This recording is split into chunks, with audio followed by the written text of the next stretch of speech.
ஒரு ஒரு ஒரு நேர்மையாக நம்ம இந்த விஷயத்தை அணுக வேண்டிய தேவை இருக்குது. இப்போது புஷி ஆனந்த் மேலே எந்த கிரவுண்ட்ஸில் கேஸ் போட்டிங்க?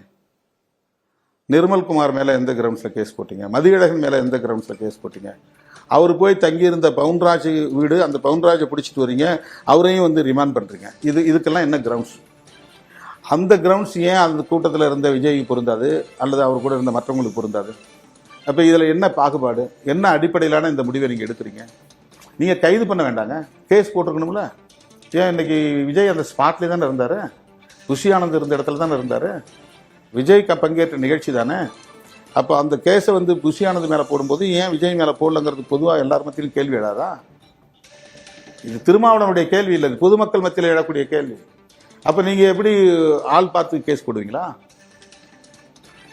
வலுத்தவன் மேலே ஒரு நடவடிக்கை, இளைத்தவன் மேலே ஒரு நடவடிக்கையா?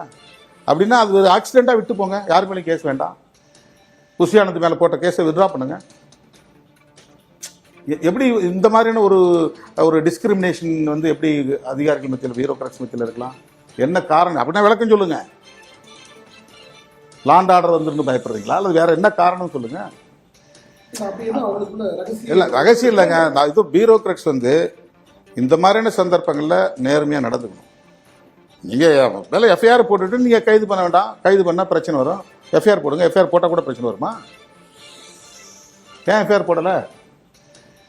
இப்போ புஷி ஆனந்துக்கு ஒரு நீதி, விஜய்க்கு ஒரு நீதினாக்கா, அப்போ காவல்துறைங்கிறது வந்து பயாஸ்டாக இருக்குங்கிறது வெளிப்படையாக தெரியுதுல்ல. இல்லைன்னா மொத்தத்தில் வழக்கு போடாதீங்க. அது ஒரு ஸ்டாம்பீடு தானே, ஒரு ஆக்சிடென்ட் தானே, அதுக்கு யார் பொறுப்பாக முடியும்? வேண்டாம் விட்டுருங்க, எல்லாருமே கேஸ் போடுறது வித்ட்ரா பண்ணுங்க.